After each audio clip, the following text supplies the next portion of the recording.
औज़ुबिल्लाहि बिस्मिल्लाहिर्रहमानिर्रहीम। मेरा नाम सिद्दीक़ अहमद कुरैशी है। मैं सॉफ्टवेयर इंजीनियर हूँ। ईआरपी से मेरा ताल्लुक़ है और 11 साल का एक्सपीरियंस है। 2015 से मैं फ्रीलांसिंग भी कर रहा हूँ। ऑलमोस्ट मैं यहाँ पे बेसिकली सबसे बड़ा हमारे पाकिस्तान का ये अलमिया भी है कि यहाँ पर फ्रीलांस का एक्सपीरियंस काउंट नहीं होता, पूरी दुनिया में होता है। जिसके बिहाफ पे एचआर हुआ या कंपनीज के मैनेजर हो जो इंटरव्यू करते कहते हैं आप इतने साल का बैग आपका गैप कैसे है। अब गैप क्यों है? क्यों हमारे कंट्रीज़ में जो कुछ ना कुछ गवर्नमेंट लेवल पे कोई इश्यूज़ आते हैं, कोई एलसी का मसला आता है, जिसकी वजह से होता है कि जो कंपनी के स्टाफ की जॉब खत्म हो जाती है, कंपनी के ओनर्स को निकालने का बहाना मिल जाता है, क्योंकि इसमें इनके फ्यूल, मोबाइल अलाउंसेस, दीगर सब बचते हैं, सैलरीज बचती है, बोनस बचता है और एवरीथिंग ओवरऑल। अब उस बिहाफ पे ये लोग जो है न्यू हायर कर लेते हैं कम पे पे, ठीक है, जिसकी वजह से हम लोग जैसे लोगों को, मिडिल क्लास लोगों को, जो अपर मिडिल क्लास लोग हैं, लोअर मिडिल क्लास लोग हैं, उनको बड़ी प्रॉब्लम आती है। उनकी फैमिली, वो हम लोग सब सफ़र करते हैं, जिसकी वजह से हम लोग धक्के खा रहे होते हैं। इसकी सबसे बड़ी वजह ये होती है कि हम लोग इंटरव्यूज़ दे रहे हैं क्योंकि हमारा रेफरेंस नहीं है। जिनके रेफरेंसेस सोर्सेज हैं वो कामयाब है। इस टाइम पे हमारे जो पाकिस्तान का जो 99% जो है मेरिट जो है अब नहीं रहा है प्राइवेट सेक्टर के अंदर, चाहे बैंकिंग हो, चाहे फार्मा हो, चाहे टेक्सटाइल हो, चाहे ऑयल एंड गैस हो, चाहे एफएमसीजी हो।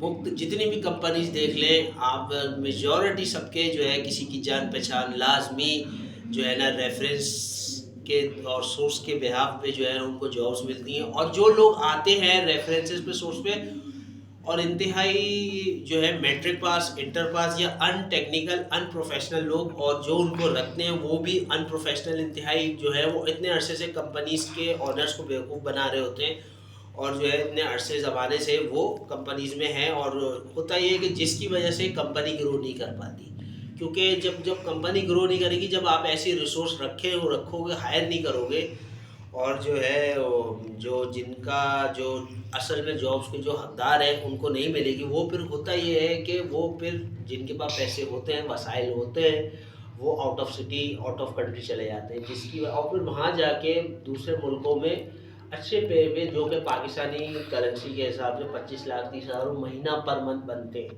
बाहर के मुल्कों में गवर्नमेंट लेवल पे वो जॉब करते हैं। तो हमारे यहाँ पे मसला ये है कि ये जितने कंपनीज के सीईओ हैं, सीएफओज हैं, डायरेक्टर्स हैं, इनसे आप बैठा के बड़ी बड़ी बातें करवाएं। जितने भी हैं मूविंग पिक में, पीसी होटल में या मेरिट में, मेहरान होटल में, इनको जो भी इनके चीफ ऑफ गेस्ट इनको इनवाइट किया जाता है, इनसे बस बैठा के इतनी समझ, जिसका बातों का ना सर होता ना जिसका पैर होता, ये वो बातें करते हो जिसकी वजह से। और जब इतनी तुम बड़ी बड़ी बातें कर रहे हैं आप, तो उसका तो हासिल रसूल तो कुछ नहीं है। वहीं पाकिस्तान तो वहीं का वहीं खड़ा हुआ है। पाकिस्तान कहाँ आगे आ रहा है? पाकिस्तान टेक्नोलॉजी के मामले में बिल्कुल पीछे है। पूरी दुनिया बहुत आगे, पाकिस्तान 50,000 साल पीछे है। उसकी वजह सबसे बड़ी यही है कि हम लोग हकदारों को हक नहीं देते। यही वजह है सबकी वजह से जो जो अहल है सीट का, उसको जॉब नहीं मिलती।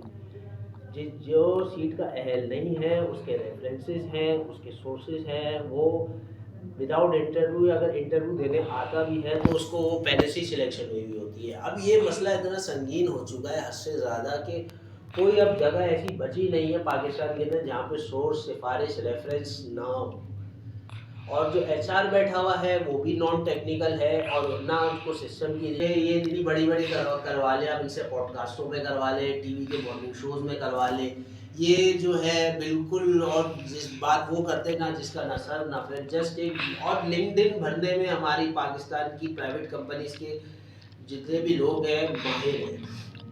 काम 1% करते हैं, 99% दिखाया जाता है, जिस पे अमल 1% नहीं होता, जिसकी वजह से ये हो रहा है। जो हकदार हैं, जो बेचारे लड़के हैं जो हैं अच्छे खासे पढ़े लिखे लोग हैं, काबिल MBA, software engineer, mechanical engineer और दीगर इलेक्ट्रिकल इंजीनियर, वो बेचारे बनकबाब बेच रहे हैं, बाइकें चला रहे हैं, यांगूर चला रहे हैं, इनराइट चला रहे हैं, चिप्स का ठिया लगाया हुआ है, चाय के होटल पे बैठे हुए बेचारे, उनको जॉब ही नहीं मिल रही। और उनके पास बेचारों के पास इतने पैसे नहीं हैं कि वो बाहर से जो है यहाँ से पाकिस्तान से मूव कर जाए। अभी गैलर सर्वे के मुताबिक जो है 8 लाख से अबव क्रॉस कर चुका है पाकिस्तान, लड़का छोड़ कर जा चुका है। जितनी गिरी में पाकिस्तान की ऑलमोस्ट छोड़ के जा चुकी है। इसकी सबसे बड़ी वजह ये है कि जब हमारे प्राइवेट सेक्टर में अनप्रोफेशनल नॉन टेक्निकल लोग जब हायर होंगे और जो पहले से मेरे बैठे हुए मौजूद हैं, जो कि इतने अरसे दराज से कंपनीज को बेवकूफ़ बना रहे हैं, मालिकानों को बेवकूफ़ बना रहे हैं, एप्लीकेशन में इश्यूज आते हैं, खुद से सॉल्व नहीं होते, वेंडर से करवाते हैं। वेंडर भी होता ही है कि वेंडर से जब काम कर लेते हैं, वेंडर से हर एक पर्सन होता है, वेंडर भी ऐसे है कि किसी के बिहाफ पे काम लेके आगे सर्विस प्रोवाइड कर रहे होते हैं, जिसकी वजह से फिर वो पूरी कंपनी सफ़र करती है। जो लोग बैठे हुए होते हैं, जो आईटी की टीम होती है, क्योंकि मैं इस फील्ड का माहिर हूँ, मुझे इसका पता है कि सिस्टम की डिफ़िकल्टी फंक्शनैलिटीज़ क्या हैं, जो कि इनको खुद नहीं पता होती। अब न्यू अगर हायर, अब होता ये है कि यहाँ आप आते हैं हम उस बात पे कि हायरिंग पे, ये हायर उसको करते हैं जो पे बहुत कम 5,000 रुपये आ जाए, 10,000 रुपये आ जाए, ठीक है। अब अगर मैं इंटरव्यू देने जाता हूँ तो उससे बजाय इसके कि प्रोफेशनल वे में एप्लीकेशन से सवाल पूछें, अगर मैं गलत कह रहा हूँ, अगर मैं गलत जो है, मैं गूगल पे आप चैट जीपीटी पे आप चेक कर सकते हैं। अब मैं बताता हूँ कि चैट जीपीटी पे आप जब लिखेंगे SAP, Oracle, Microsoft Dynamics, Zoho ERP, Odoo ERP, इनके प्रोसेस क्या है वो सबसे है, वो चैट जीपीटी भी बता देगा, वो गूगल पे भी बता देगा। अच्छा, अब इनमें डिफरेंस मैं बता देता हूँ कि इनमें डिफरेंस है क्या। ओडो बेसिकली छोटी ईआरपी है। छोटी ईआरपी तो उसका जो इम्प्लीमेंटेशन का जो प्रोसेस होता है छोटा है, वो दो दिन या 3 दिन लेता है, इससे ज़्यादा टाइम नहीं लेता ओडो की ईआरपी का प्रोसेस। अब आते हैं माइक्रोसॉफ्ट डायनेमिक्स। माइक्रोसॉफ्ट डायनेमिक्स का ये 4 दिन 5-6 दिन से ज़्यादा का माइक्रोसॉफ्ट डायनेमिक्स का इम्प्लीमेंटेशन का प्रोसेस होता है, उसके बाद वो लाइव हो जाता है। अब हम उस पर आते हैं कि सैप है, ओरेकल, क्योंकि ये बड़ी ईआरपी है, ठीक है। अब ये बड़ी ईआरपी है तो इसमें इम्प्लीमेंटेशन 1 महीना 2 महीना लगते हैं। अगर बहुत स्टाफ नॉन टेक्निकल हो, अनप्रोफेशनल हो, तो 6 महीने भी लग जाते हैं, 8 महीने भी लग जाते हैं। अगर स्टाफ कंपनी का अगर ऐसा है कि इसको एप्लीकेशन को इम्प्लीमेंट करवाने में 8 महीने 1 साल भी लग जाता है। उसके बाद भी 1 साल लगने के बाद भी फिर भी इश्यूज ऐसे आते हैं कि इम्प्लीमेंट हो गया, ये एग्जाम्पल के तौर पे सेल का प्रोसेस रह गया, फिर मीटिंग होती है, फिर इंफॉर्मेशन रिक्वायरमेंट गैदर होती है, फिर मीटिंग होती है, फिर वो कहीं जाके होता है, फिर वो होता ही है कि कंपनी के इनकी अपनी जेब से पैसे नहीं जाते, लेकिन मालिक की जेब से पैसे जाते हैं। अब मालिक जो है मालिक की जेब से पैसे जा रहे हैं, ये इन पे जो है गुस्सा होते हैं मालिक, और फिर ये नीचे के स्टाफ, और फिर नीचे के स्टाफ पे होता ही है कि जैसे हम जैसे लोग और नीचे जितने भी लोग हैं उन पे तलवार लटकाई जाती है और उनको जॉब से निकाल दिया जाता है। लेकिन ये जो जितने भी पहले से कंपनी के मालिक के जो करीब होते हैं, इनकी जॉब रहती है बरकरार। अब मैं ये कहता हूँ कि वफाकी मुतसिब आला ने जो कानून बनाए, तो इस पे हमारे वकील हज़रात, जज साहब, इस पर नोटिस लीजिए। ये इस तरह की जॉबों से निकाला जाता है कैंडिडेट्स को, तो वो बेचारे कहाँ जाएंगे, ठीक है। अब वो अपना कैरियर देखें या अदालतों के चक्कर काटें, क्योंकि बड़े यहाँ पे हमारे पाकिस्तान में बड़ी बातें होती हैं, मॉर्निंग शोज में बैठा लें आप, या सेशन जो सेशन होते हैं होटल्स में, मूविंग पिक में, पीसी होटल में, जो इनको बुला के बड़ी बातें की जाती हैं, जैसे पता नहीं हम लोग जो है ना कश्मीर फतह कर लेंगे, पता नहीं क्या कर लेंगे, लेकिन एक पर्सन जो है उस पर अमल नहीं होता। प्लस उसमें फिर पाकिस्तान मजीद जो है बहुत पीछे है टेक्नोलॉजी की दुनिया से।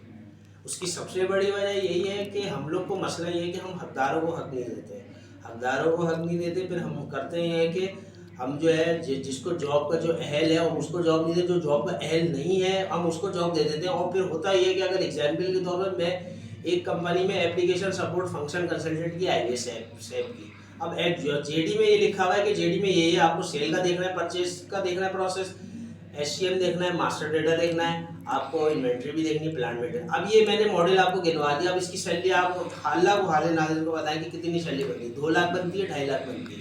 उसके बाद फिर ये एक्सपेक्ट करते हैं कि ये अकाउंट्स भी देखें, ये और चीज़ें भी जो है कंपनी की हैं वो भी एडमिन भी देखें। तो ये हमारे पाकिस्तान का जो बहुत बड़ा आंसर है, ये बहुत जहर की तरह, पॉइजन की तरह ये सब जगह फैल चुका। इसी को देखा देखी में हर कंपनी का एचआर, हर कंपनी का मालिक इसी चीज़ को फॉलो करता है। अच्छा इसने भी किया, मैं भी ये करता हूँ, इसने भी किया, मैं ये नहीं करता। कोई ये नहीं देखता कि अच्छा ये क्या कर रहा है, मैं सबको कमर में अलग अलग जाना है, सबको अपने, तो मैं ऐसा काम करूँ कि जिसमें लोग मुझे दुआएं दें।